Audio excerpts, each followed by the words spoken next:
Well. Good morning, good afternoon, good evening, and good night to you lovely folks joining me here nice and early over at Marvel Snap Zone. Welcome back to our weekly Marvel Snap meta tier list video. Before we begin today, we just want to take a second to apologize for taking so long to publish this tier list. But as we said, kind of in our messages on Twitter and stuff in the past, the new cards since our last update have been impacting the game significantly, and we didn't feel it was right to publish something that would be mostly guesswork. We wanted to try and be able to inform our decisions at least a little bit with a bit of data and a bit of experience. So thank you for all the lovely messages we've had asking about where this content is. We really appreciate it, and we're glad that it means so much to so many players and that you expect it on a weekly basis. So we'll be doing our best to make sure that continues to happen every week going forward. Now, let's talk about exactly why it took so long. Bast is a crazy good card. Silver Surfer 2, and Valkyrie, and Shuri, and She-Hulk, and Absorbing Man, and even Galactus isn't so bad either. Although it might not feel like it, 9 out of 17 recently released cards making it into the best decks in Marvel Snap is quite a lot, and arguably we wouldn't fault anyone for playing Agent Coulson or Maria Hill in the Devil Dinosaur deck either. Marvel Snap is entering a brand new phase of its existence, as we now, are going to be getting new cards weekly, more impactful locations added to the game, and who knows what other features and balance changes might be joining us in the near future on the horizon. As such, this tier list was really important to serve as a foundation of this new period, and we wanted to make sure that it was something that could be updated easily in the future, so please do keep that in mind. As a result, there are some really big changes to the visual article and hopefully the video as well this week. We're adding a third section to our usual rank justification and how to play sections in the article. Potential additions will now cover how you can adapt this deck and explain why some of the cards were preferred in it over some others. That part hasn't been developed too much this week, as most of the decks are going to be brand new, which means they're likely going to change quite significantly by next week, but we'll be sure to develop that even further in the future. Finally, the meta stats data from our Marvel Snap tracker will be ready for us to use for our next tier list. So if you want to get involved in helping us make more informed decisions about where we place decks on the tier list, you can download that today on Windows and get involved in help providing that data. And we hope you're having a great time with it, letting us know all about the feedback, all about Marvel Snap, and this tier list may help you in that regard. Before we start, we do want to thank, of course, our sources for this tier list and make one thing very, very clear. We get a lot of comments about the tier list in general. Is obviously our most popular piece of content. Please do keep in mind that this is a subjective piece of content. This is the opinions of our creators, our writers, mostly Den CCG, who's put a lot of loving work into this tier list this week. So of course, there are going to be some disagreements based on everyone's individual ladder experiences and how things go in different regions. So please keep that in mind when you remember what it is that we're talking about. Last but not least, we want to thank Marvel Snap Pro and of course the brand new data coming from the tracker, which is fantastic. The Snap fan community over in the Discord server and Snap fan in general, the Snap Decks team over on Twitter, Marvel Snap IO, and of course all the players who have offered their insight and time to chat with us this week to inform this tier list. If all you want is a screenshot, you want exportable deck lists from this, they are now available in the article in the description box below. You can go and grab the full list, look at them all, export them, get playing, simple as that. If you want something a little more detailed, it is time for us to take a look at the full tier list this week. So, as always, as you'll see on screen now, there are some budget options available if you find yourself unable to have all the cards required to play any of the decks on our tier list above. We have some options that we think can compete that don't necessarily contain so many Series 3, Series 4, Series 5 cards. And this week, those are the Hand-Sized Destroy archetype, the Ongoing archetype, Sandman Kazoo, and Control. So you can find those lists available in the article if you'd like to see them, but we won't be covering them in the video today, so go check them out.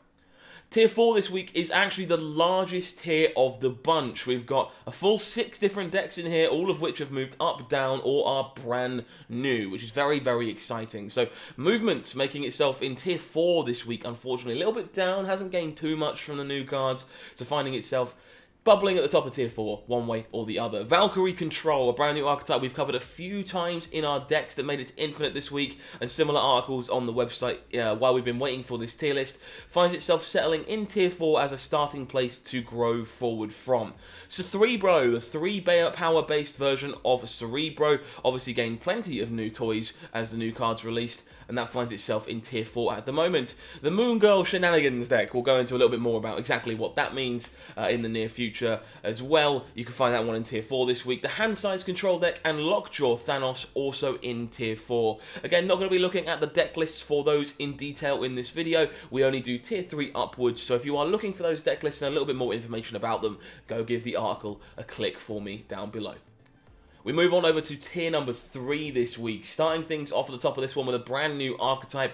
Well, not really brand new, but a kind of reinvigorated archetype, Bounce Thanos, a deck that's making itself known in tier number 3 this week, kind of giving that established Beast Falcon shell brand new life courtesy of the Infinity Stones. We find Discard Lockjaw, a deck that was really making a name for itself prior to the new releases, making its way down into tier 3 this week, having to try and innovate to remain relevant.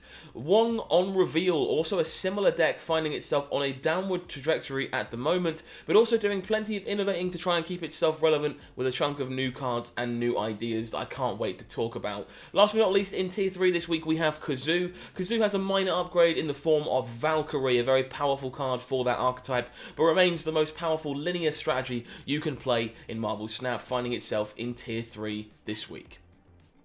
We move on up to tier number 2. Some brand new ones here, some old guards, some innovation as well. The Electro Galactus Electro deck finding itself at the very top of tier 2 this week, giving a home to one of the biggest bads in the Marvel Universe if you're looking to play with that card. Patriot also finding itself on tier 2 this week, the consistent, powerful deck, always good, always solid, and very likely going to continue to be a presence in the metagame. Zero Destroy, kind of becoming less of a destroy deck and more options available for it, thanks to new releases as well, making its way up into tier 2 this week, kind of showing off exactly what it has available to it now. Last but not least, in tier 2 this week, we've got Deadpool Destroy and Ongoing Destroyer, two established archetypes before the patch that have kind of gained some new ways to play, but for the most part remain mostly the same, and we look forward to kind of explaining why they're still good and what's going on there. Of course, the one you've been waiting for, however, is our Tier 1 this week. Tier 1 consists of 4 decks currently, in our opinion, and most of them have had upgrades or new toys to play with. The negative Sera Surfer deck, currently the kingpin of the game, in our opinion. All rise, Mr. Negative, he's back in full power, dominating the ladder at the moment and showcasing some very, very powerful play patterns with the brand new Sera Surfer, courtesy of the Season Pass. Baero remains as a top deck choice you can play in this format, but of course has gained a new toy in the form of She-Hulk, giving it more endgame power and less reliance on drawing death to have the kind of final turn of the game that it once had to rely on. Sera Miracle has evolved somewhat, brand new toys for it, but it is still a tier 1 deck that is available to play, much like its secondary counterpart, the version based on Sera Surfer, the Sera Miracle Surfer, Sera Surfer, whatever you might want to call it, also finding itself as our 4th tier 1 deck of this week. So, going to be time for us to go into these decks in a little bit more detail. So if all you wanted was the tier list, that is done. Now I'm going to take the time to run you through these decks and kind of explain why they're there and what we intend on doing with them in the near future. So let me hop on over to our deck list screen and we'll start walking you through these one by one. We're going to start with tier 1 at the very top and explain some of the goodies. So Mr. Negative back on top. The rank justification for this, well, already a strong consideration when the Series 4 and 5 cards were released for a lot of people when we looked at what we thought might be powerful. Sera Surfer seems to have sealed the deal. Mr. Negative is back in full force, with most cards in the deck that you already wanted to play being 3 cost and with a higher cost than power ratio. The pairing of these two signature cards in the deck now feels very, very obvious. It's in a still very early season. Several players are reporting climbing to infinite using the deck very, very quickly and racking up 8 cube game after 8 cube game whenever the opponent makes the mistake to snap back against a hand with Mr. Negative in it. However, Mr. Negative in hand might not warrant an early snap, but most of the time it is going to. The most important part of this deck, however, is the ability to do something truly special compared to the previous decks based around the card. Thanks to Bast, Adam Warlock is a playable card and a very, very important one at that, as drawing is a highly synergistic part of this deck and a great privilege that it didn't really have access to before, that Bast kind of lets you leverage, finding more cards in your deck quickly, efficiently, before and after Mr. Negative. Negative. Moreover, Bast offers a solid play pattern when you do not end up drawing Mr. Negative. Playing on cards on turn 3 and turn 4, the card is able to represent over 10 powers worth of stats a lot of the time, easily the biggest ceiling for a mere 1-cost card in the game. If you're looking for how to play this one, the obvious game plan would be to play Mr. Negative on 4, a 3 and a 2 on turn 5, and then unleash everything you can on turn 6, profiting from your negatived cards. Even without Mr. Negative, however, the deck has some solid play patterns to try and win 2 locations. Brood combined with Sera Surfer, of course, represents 15 power in a lane all by itself. A card like Rogue is a very nice surprise, considering there are many ongoing abilities right now. Things like Blue Marvel and Devil Dinosaur being stolen can be game-winning all by itself. Bast and a 3-cost into Iron Man into 2 3-costs like Mystique and Silver Surfer over the last 3 turns can also be a very solid development. It's very interesting to see that Sera does not make the cut in this version of the deck. We are definitely looking to high roll as much as we can and have as many powerful 3s and 2s to make this game plan function. If you're looking for potential additions to this deck, we think Psylocke could definitely be a reasonable replacement as a 2-drop over one of the other options you see. We think of Mojo, the most likely one we would be happy to cut in that case. However, most 3-cost cards in Marvel Snap could definitely be a consideration for this deck right now, and of course, if you're trying to play a version of this without Bast, Adam Warlock needs to go as well, so please do keep that in mind if you're building a Bastless version of this deck. We move over to Baero, the long-standing kingpin of Marvel Snap, getting some new toys and remaining very, very relevant. The addition of She-Hulk to this build has largely been enough for Baero to be in the discussion for best deck in the game. In addition, Leader is becoming a staple in this archetype to give the deck a second very strong play outside of Aero to make sure the opponent cannot develop as they wish. Cosmo and Armor are still very popular, limiting how effective the Destroy synergy is able to be. However, but with Mr. Negative and Sera kind of making a comeback since Silver Surfer has been added to the game, Baero might get a little bit more flexibility to shine in the near future. If you're not familiar with how this one plays, the whole point of the deck is to get 2 destroy effects while having reveal priority going into turn 6. This should be achieved with a simple on-curve play during your first 4 turns, as the destroy synergy is able to generate solid power through its staples like Bucky Barnes, Deathlock, and Carnage. Turn 5, you should be looking to make a wave play, basically always, and nothing else if you have She-Hulk in hand too, so that card can be a 2-cost card next turn, and paired with Aero or Leader. If we manage to get to 4 destroys, Death becomes free as well, and both her and She-Hulk can be played in addition to another card. Squirrel Girl being destroyed by Killmonger is usually the way that we find ourselves with 4 destructions in time to make that play pattern.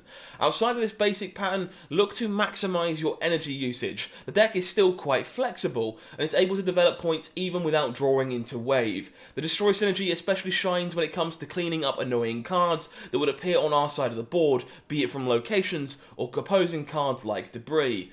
The Hood can of course be replaced in this archetype in a pinch if you want to be able to use that card, maybe over something like Squirrel Girl, Nova, or maybe even Bucky Barnes. The reason it wasn't included in this version of the deck is that Armor is a very popular card right now, and Nova is at least a +2, while the Hood is only worth it if you can manage to fit the demon into your curve somewhere as well. With Killmonger in the deck, it can be a little awkward to play the 1-cost demon outside of turn 4 after you've revealed your Killmonger, meaning for now we're choosing to exclude it in favour of high-rolling Death, She-Hulk and Aero or Leader thanks to Squirrel Girl. Otherwise, this deck is going to want to play Wave on turn 5 and nothing else now that She-Hulk is in the deck, and turn 6 should be Death, She-Hulk, one of the 2, alongside Aero or Leader. Up next, Sera Miracle, adapting and thriving, mostly off the back of Bast once again, truth be told. Just like Baero, Sera Miracle was already a deck before Series 4 and 5 were added to Marvel Snap. However, it is now also a deck that found a card it liked and ran away with it in the case of Bast, much like a lot of other decks, but you get the point. In this new iteration, Bast being played at any time before turn 5 will make Sera incredibly scary. Even if you don't draw into the key card in the archetype of 3-power Iron Man alongside 3 or 4 more boosted cards in hand is a scary perspective in its own right. If you're not sure how to play this one, just like it always did, the deck is aiming to use Sera's ability to have an incredible turn 6 and surprise the opponent. The difference with this archetype is that Bast is available to play on turn 4. We're completely fine staying in a game where we don't draw into Sera if we're able to do exactly that. Simply play Blue Marvel or Iron Man, which still sets up for a solid turn 6 with a play pattern like Mystique, Ant-Man, and a 2-cost card to go alongside it. Outside of the second part of the game being combat orientated, look to surprise your opponent. You can still go to this kind of usual play pattern of Sera Miracle, Angela Bishop early, Bast into Adam Warlock for extra draws. Just kind of gives you great tempo and is a fantastic pattern you want to be following, forcing the opponent to commit resources to stop that from happening. In this case, supporting Adam Warlock is very important so that it keeps drawing, as additionally, it's definitely absolutely a good enough reason to play cards, even more so if Sera isn't in hand yet, as Adam Warlock might be able to find it for you. If you're looking for additions to this archetype, it's definitely known for its flexibility. With Bast in the deck, I would say that, most 2 or 3 cost cards with less than 3 power can definitely be a consideration for this archetype. If you're looking to play it without Bast, it might be worth going back to the destroy-orientated builds of this deck, or look to include cards like Maximus to make the most of the fact that you're not worried about reducing its stats down. Up next, our last Tier 4 deck to talk about. Another Sera deck on the horizon, this one based firmly around the ability to abuse Sera Surfer more than the ability to abuse Bast. Just like we were talking about the flexibility of Sera Miracle before, here comes a brand new deck built around the same concepts. Arguably, this deck could disappear over time if the Mr. Negative deck proves to be stronger and simply a better pick overall, but we will have to wait and see. However, it's impossible to deny the strength of this deck, and the cards that are included are different enough to call them 2 different archetypes, as opposed to kind of smashing them into one thing. The big difference in this one, of course, is the ability to play more disruptive cards such as Killmonger, Juggernaut, and Polaris, which have no benefit in being played alongside cards like Mr. Negative. As a result, the ceiling in terms of points is lower, but the interaction with the opponent's game plan is much stronger. If you're looking to play this one, we're going to be using a Sera to create more opportunities to exploit Sera Surfer, especially the ability to play 3 3-cost cards on the last turn of the game. Before that point, we're going to be looking to play our usual tempo cards to annoy our opponent and develop 3-cost cards to boost later on. Goose is a fantastic play on a location that you're not looking to play Sera onto. Cosmo is great to play on a location we know we're going to play Sera, as it protects her from potential enchantresses and rogues trying to snipe that ability. Storm into Juggernaut is a nice 1-2 punch to steal a location and can make us look like we're playing location until we end up in the late game. Nova, of course, a fine card here to play on turn 1 or on turn 4 alongside something like Killmonger, simply to use our energy efficiently. On turn 1, it will usually draw an opposing armor onto that location, so do keep that in mind. If you're looking for potential additions to this deck, we're still up in the air whether Bast or Adam Warlock can make it over the Nova Maximus package in this deck. Another way to build this is to have Domino as the only 2-cost card to free up a spot for an extra 3-cost or utility card, and make sure you still always have a turn 2 play. Just like the previous Sera-based decks, you can imagine a lot of combinations in this archetype. If you're missing a card, just step away from the very, very expensive ones if that's the case. Moving down to Tier 2, some of the more interesting and nuanced choices becoming available for us. Electro, finally a metagame staple. We actually featured some other decks, including Electro, this week in the Infinite decks, including a very, very sweet ramp archetype. But this one, looking to leverage one of the big daddies of Series 5 in the form of Galactus. Galactus being added to the Electro archetype makes a huge difference for the deck in terms of results. First, the card works very nicely alongside other staples of the deck, such as Hobgoblin or even Electro itself. Then the card is quite strong into several of the popular current decks, which aren't really built to play to one location only, and usually use a location as a dump to set up their later synergies. The rest of this deck also fits Galactus' theme very, very well, creating a nice utility with lots of room to potentially swap around cards in the future. Death in particular is a star of this deck, synergizing with both Destroy and Galactus, offering the deck a turn 6 similar to Deathwave on certain occasions. With Null being released very soon, we might even see more of this archetype in the future. If you're not sure how to play this one, we have 2 basic game plans to try and achieve victory: Galactus or Destroyer. The Galactus plan has two different patterns. Wave on turn 3, Galactus on turn 4, Spider-Man on turn 5, just to beat the opponent's score on turn 6. Or Electro on turn 3 or 4, Galactus on turn 5, into Death or Leader, or both, on turn 6. If Destroyer is the plan, we have two patterns as well. Electro onto your already populated lane on turn 3, Professor X on turn 4 to lock the lane, and then have turn 5 and 6 dedicated to winning that second lane through Destroyer. Or you can just destroy it like a madman to destroy most negative cards such as the Hood or Electro, so that you get a cheaper death and are able to contest the second needed location with that card. If you're looking for potential additions to this deck, tons of cards can fit in, as a mostly disruptive package is all that is required for this deck to accomplish the thing you're looking to do. You could play cards like Armor, Green Goblin, even Leech, Polaris, Cosmo, Shang-Chi, all kinds of anti-meta cards fit into this shell very well if you're missing one of those non-key cards mentioned and want to play this one. We move on to Patriot, the deck that never disappoints, the constant consistency that many players are looking for in Marvel Snap. Patriot's one of those decks that feels like it reached a sweet spot where every card in the build just kind of makes sense, and we don't really want to touch it anymore. Yet as more cards are released and the vanilla theme being an unlikely one for a Battle Pass card or Series 5 card, Patriot might be losing ground every time another deck gets a new card. For now, we think Patriot is still a solid contender in the current metagame, and actually could be capable of including some new cards. For example, Sera Surfer has several targets in this deck, and Brood has been a card in previous versions of Patriot, so that might be a 1-2 punch worth keeping your eye on. Valkyrie also could make some sense to play on the Patriot Mystique lane, buffing both cards in the process. So who knows? Even if Patriot is among one of the rare archetypes yet to not include a new card, the future could definitely surprise us. The play pattern of this one is very simple. You're looking to abuse Patriot's ability to grow all your vanilla units, which can in many forms win you the game, either cards from your deck or things that you generate from effects like Ultron or Debris Rocks. In order to get the best out of our signature card, Mystique and Onslaught act as boosters to double that effect, with Wave being included in the deck this time to get Onslaught out before turn 6. Magic also serves a similar purpose to allow us to play Onslaught before we reveal our copy of Patriot, to keep it safe from opposing hate pieces. Blue Marvel can also act as a poor man's target in case you couldn't find Patriot in time.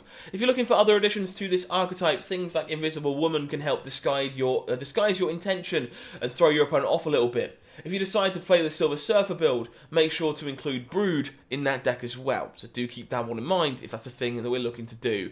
Last but not least, a card like Kazoo occasionally sees play in lists like this to maximise the cards you find from Ultron, but it is a fair bit worse when we're so light on one-cost cards without drawing Ultron. Zero Destroy makes its way back into the metagame with a chunk of Series 4 and 5 cards. This one definitely got plenty of new toys. It may have been on the brink of going extinct before Series 4 and 5 joined the game, but Zero has found powerful allies in Shuri and She-Hulk, bringing the archetype back to life. Shuri creates stupidly strong units that we can abuse with Venom or Taskmaster later on. Also, a 30 power Red Skull is likely to just win a lane by itself, and the following Taskmaster will probably win one as well. Regarding She-Hulk, because there are no 6-cost cards in this deck, passing on turn 5 isn't really that much of a problem, opening up play patterns to play She-Hulk alongside any of the other big 5-cost cards in your deck as a 1-cost to make a very, very powerful turn 6. The other sweet thing is that Shuri isn't limited in time regarding to when you play your next card. As such, if you play Shuri on turn 4, you can pass on turn 5 and just have an insane turn 6 with She-Hulk paired with Taskmaster or Red Skull. The rest of this deck is the staple core that it has always been, with Sunspot finding a spot because of the She-Hulk interaction. Titania is being tested in this deck over Ebony Maw as a more flexible 1-cost card. Once again, Enchantress is a valuable card to run as a staple in a deck like this. The ongoing synergy is very prevalent right now, and sometimes turning off the negative effect of your Red Skull and Typhoid Mary is just going to be good enough. The deck is just a big ball of 2 or 3 card synergies if you're looking to play it yourself. We've already kind of talked about how She-Hulk and Shuri are greatly helping out, but the basic play patterns are looking to be accomplished are below. Taskmaster can be paired with Venom, Red Skull, She-Hulk, or Typhoid Mary to create double-digit powered 5-cost cards. Shuri works with most cards in in the deck except for Venom, as she will grant her buff before Venom's on reveal ability triggers, so remember that one if you're playing those two cards together. Zero should be used mostly on Typhoid Mary or Red Skull, yet even Maximus or Titania can be worthy targets to deny the opponent some cards or potential counterplay while just expanding some stats onto the board. Enchantress should only really be played when she is worth a lot of points, around the 10 power kind of value. Otherwise, it's often going to be better to hold on to her and keep developing your bigger scoring cards instead. She-Hulk enables a turn 6 combo, but is also just a good turn 4 play alongside Zero. It involves passing on turn 3, but it allows for a nice Red Skull follow-up on turn 5. If you're looking for other additions to this deck, Sunspot is likely the cut if you wanted Ebony Maw to still be in the list, for example, or another 2-cost card such as Armor or Wolverine to have synergy with Venom. Cosmo might be a worthy inclusion, but it would have to be played on turn 3 most of the time, but it does synergize, of course, with Maximus being in this deck. Otherwise, this archetype is difficult to modify and would rather focus on its raw power than adapt to its opponents. Sera has actually been included in this deck in the past sometimes too, often opening up a Venom plus Taskmaster play on turn 6. But with She-Hulk in the deck right now, you might want to plash on turn 5 more often, which is why we've chosen to avoid that play pattern. Deadpool is yet another deck that has evolved thanks to the existence of Bast, a card that is just proving itself to be the best Series 5 card out there right now. We said in the introduction that Bast was going to feature in a lot of these decks, pretty much all the ones with low power cards as a core part of their game plan. Here, Bast is simply used as a general buff, only Deathlock losing power when being affected by it. When it's used on Deadpool, it's a Forge buff that you can play on turn 1. It loses value once Deadpool started growing, but it can be fine alongside the Hood, Venom, or Arnim Zola, for example. Similarly to the Zero strategy, Deadpool managed to increase its point stealing with Series 4 and 5, yet the problem with this deck is that it suffers from the Destroy synergy being targeted by Armor and Cosmo, with Baero being a pretty popular deck. Depending on how the metagame evolves, we could definitely see this deck rising or falling in the next few weeks for sure. Deadpool wants to grow as much as possible, and then be copied either with Taskmaster or Arnim Zola. It's simple, but it's going to win you a few games with that simple recipe. Otherwise, a key point for this deck is to try and make sure you're getting reveal priority. We want to avoid our opponent being able to block your Deadpool chains of destruction. As a result, revealing first means that you only have to worry about what's visible on the board and not what's coming down instead. If you're second to reveal, your opponent might be able to snipe your play with a very timely Armor, Cosmo, or Aero. It's difficult to say if Arnim Zola is going to stay in this build long term, and we could definitely see it and Shuri being cut to make space for things like Wave and Death to get back into the deck at some point. Disruptive cards are keeping Ongoing Destroyer as a real contender in this metagame. Admittedly, no new cards included here. It's only logical to see Ongoing Destroyer coming down a bit as a result. Also, the deck suffers from being really popular when most other decks have gained some new surprising elements, meaning opponents are more likely to play well into this deck compared to other things you see on the list. Yet not all hope is lost for one of the most played decks of the past month, as Sandman once again rearing up as a nice counter to all the decks listed in Tier 1. As they look to pull off amazing last turn, we can get Sandman in there to shut that game plan down. Alongside Armor and Cosmo still being very annoying cards for the majority of decks, Ongoing Destroyer is not a deck you're going to want to forget about. The deck aims to fill the board with ongoing cards while trying to limit what the opponent can do. As such, the deck is split into two separate parts, the proactive ongoing effects and the reactive ones. In the proactive category, you have things like Ant-Man, Goose, Lizard, Mojo, Captain America, Mr. Fantastic, Warpath and Claw. These cards should be your main source of points during the first part of the game. Keep in mind though, because you are running Warpath, that you do not want to expand these into all three locations. As for the reactive ones, Armor, Cosmo and Sandman currently fill this role. The first two allow you to set up a good destroyer while annoying destroy or on reveal based decks in the process. Also, because Spectrum can buff them on turn 6, they can contribute to the overall score quite nicely. Sandman is definitely the new addition and sees play to deny opposing combo decks on turn 6. If you have a Claw or Destroyer or Spectrum, you might as well drop Sandman on turn 4 and not look back. Otherwise, you probably want to play Warpath first and keep Sandman as a surprise to the opponent that thought he would be able to set up on turn 5 and be rewarded for it on turn 6. Most ongoing cards can be played in this deck over other ones in a pinch. Ebony Maw is often listed as the 1-cost card of choice alongside Ant-Man, and Professor X is a common inclusion as well, and would usually replace Sandman. Iron Man also another option in this list as a strong 5-cost ongoing effect if you want to replace Claw or look for a second one. And then if you're playing Professor X, you can definitely look to play a card like Daredevil over an effect like Goose or Mojo. Ronan the Accuser could definitely see play in this list, given Sandman a new choice in it, and Super Skrull has us curious too, although I've never seen anyone playing the card in the deck just yet. We move on down to tier number 3, and we get to look at one of my new favourite decks of the expansions, making its way down here as a good place to start. Bounce Thanos, or Bast, Thanos Bounce, whatever you want to call it at this time. Bounce has spent most of its time in tier 4 lately, but a deck with Bast included in it immediately deserves to gain a tier at the moment in our opinion.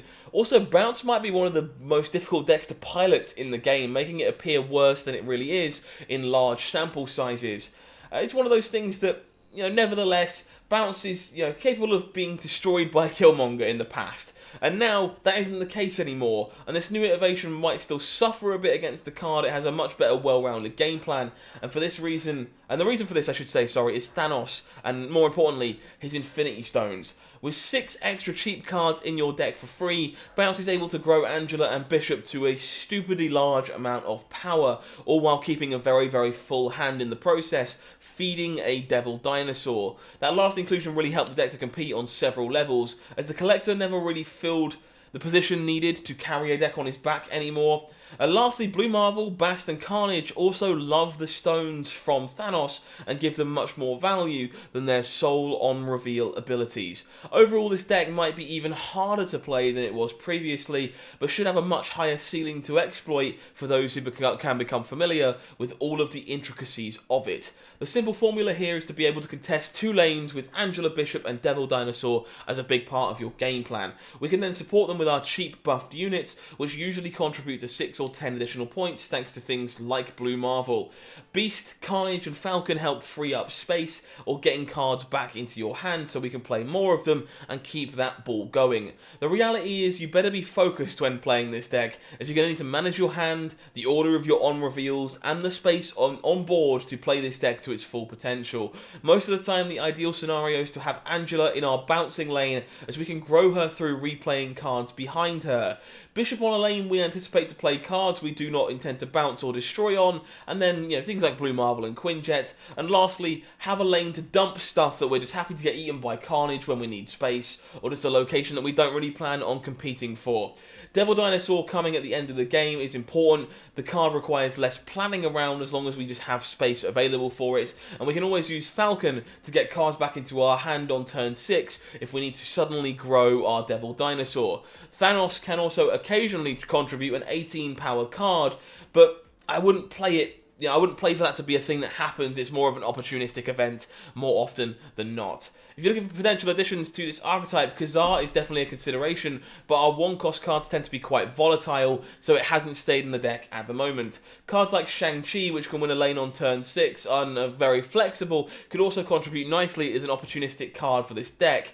Deathlock can serve as a second copy of Carnage if you want more destroy abilities to free up the board, and we can see that maybe being a card that is better than Falcon in the long run. We're not going to recommend running the Collector in this build right now, as it is only really good if you can play it on turn 2, and the stones make that even rarer than previous builds of this deck. Discard Lockjaw, doing its best to innovate to remain relevant in the current game. A powerhouse before Series 4 and 5, Discard unfortunately didn't really receive any direct help from the 17 cards released recently. As a result, the archetype went back to thinking about new ideas and trying out new things, which implies feeling a bit worse for the time being. Also, Discard as an archetype doesn't react very well to disruptive locations, and those tend to be more popular as the time passes, limiting Discard's ability to do what the deck actually wants wants to do.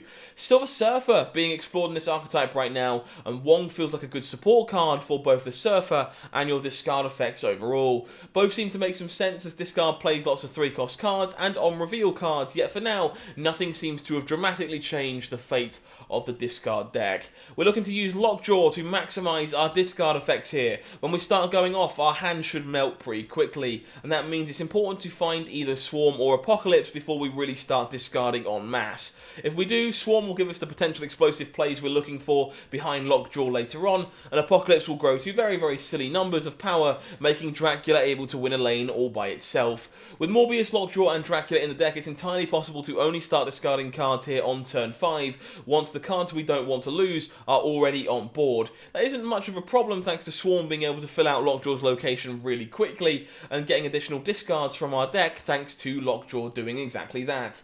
Wong is another card that might be able to make up for discarding late, acting as a second Lockjaw in a way if the discard cards are in your hand instead.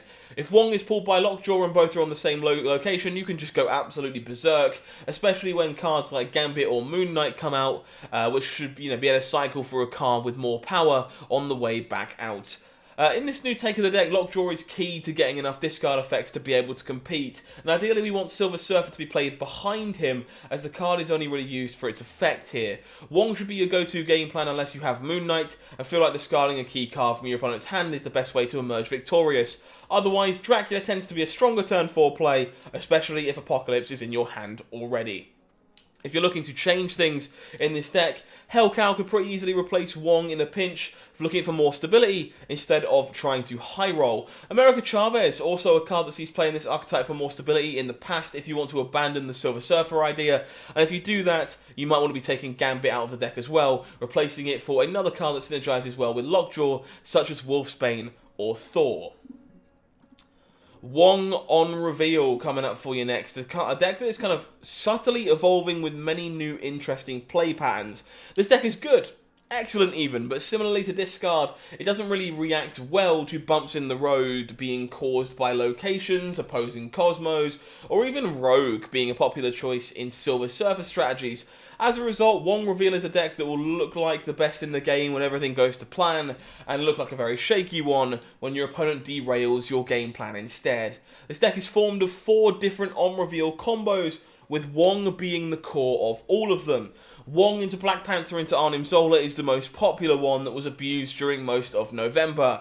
Wong into White Tiger into Odin allows you to simply fill your board with 7-power Tigers, which is particularly strong if Storm was played before that. Wong into Luke Cage on a different location, and Hazmat into Odin should punish any opponent that's looking to go wide, getting their locations to negative numbers. Ideally, if you can, hold Luke Cage to not reveal what is coming later on, or you can also just fit Iceman into that combo with Wong and Hazmat to disrupt the opponent's hand going into turn 6. This also works with Ironheart, boosting your side of the board instead of reducing the opponent's one. We also have a unique play pattern here of Wong into Psylocke, into Luke Cage on a different location, Hazmat and Absorbing Man once we have 8 energy. It's another way of doing the Hazmat combo that we kind of mentioned before, and can make it a lot more surprising for the opponent instead, thanks to Psylocke kind of letting you be a little more sneaky. Gambit is definitely a card that could be abused in a deck like this. Like previous Exodia combo versions of this deck, Mystique, Onslaught and Wave could also help strengthen your combo potential if that's a thing you're looking to do, but also make the deck way more fragile and way more shaky. Shuri is a nice help to the Black Panther combo, acting as another pseudo Wong in a pinch, and could definitely find a home here too. If you're looking to help out the Hazmat combo version of this deck, you could definitely add cards like Green Goblin, Debris or Black Widow to force your opponent to have more things on the board on their side of the field.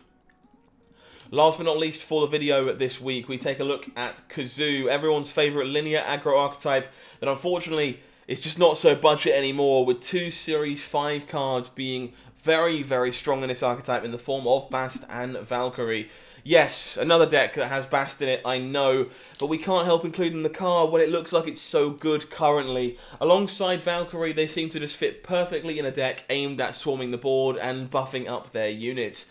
Thanks to these new additions, Kazoo has managed to remain a very relevant deck once again, becoming more unpredictable thanks to Bast changing the numbers in our hand and Valkyrie changing the numbers on the board. This is a textbook proactive deck, looking to develop points and make smart use of your energy every turn where possible. In the first 3 turns, you can be very flexible. Turn 4 is often going to be dedicated to playing Kazoo, and turn 5 to playing Blue Marvel. Turn 6 is quite flexible as well. You're either going to push a location with Valkyrie, revealing second can be very important in that regard, or be very flexible with your points if you have enough cards to do so. If you don't have Kazoo or Blue Marvel on curve, you can use this turn to play Bast and set up a very powerful turn 6 instead, with lots of cheap, now overpowered cards. Even if you decide to take the more combo-orientated route, think of the cards you won't be able to fit in on those big turns and just play them for points when you can. This current list can often be running armor to protect itself from Killmonger. I'd recommend playing that card at the moment and to plan for Valkyrie later on, or to protect Ant-Man as well, your most valuable one-cost card over the course of a game. Tech cards to disrupt the opponent could definitely be considerations in this deck, things like Cosmo for example. Otherwise, Kazoo has so many lists that you should be able to find that you can find one that suits you without the Series 4 and 5 cards in a pinch if you need. We also have a budget one this week available in the budget section of this article. I cannot remember the last time we spent so long on a single article and video. The current metagame is very difficult to read, and we're sure that we didn't cover the full extent of it no matter how hard we may have tried. We can already imagine some players' frustration with these rankings, because it might make you feel like you need to pick up new cards to be competitive, but we promise that is not true. Yes, the new cards are strong, and they're impacting the metagame a lot, but outside of a few people spending a lot of money on the game, we're all collecting cards at the same speed, meaning we're all limited in the cards that we have and will need to adapt accordingly. This is why we chose to try and include potential additions in the section below this week each deck, just trying to make you have options on how to adapt and build these decks to try and kind of fit your current collection and your environment. From now on, we should be back to updating the tier list weekly. Hopefully they won't require several days of work this time. Although with new cards releasing weekly, we might see some regular turbulence in the Marvel Snap metagame from now on. So of course, we'll do our best to analyse that data as quickly as possible, but new cards are going to make this series a bit harder to make, so we will do our best as we can. Anyway, we hope that this video and article was helpful to you in some way. Please feel free to comment in the comment section down below and share your feedback on personal experiences. You can do so in our community Discord if you like, link for that in the description box down below, or you can come and tag us on Twitter at Marvel Snap Zone. If you want to find me directly, you want to talk about Marvel Snap with me, I'm at HowlingMines on Twitter. You can come and find me in the Discord as well. And if you want to talk to the lovely brain behind this article, Den CCG, also happy to chat with you in the Discord, or go find him over on Twitter as well. If you haven't subscribed to the channel, please consider doing so. We would really appreciate it. We're trying our best to keep growing over here at Marvel Snap Zone, and we don't want you to miss out on any of this premium Snap content that we are continuing to put out. But until next time, I have been HowlingMines, you have been amazing, and this has been our first tier list of the new season.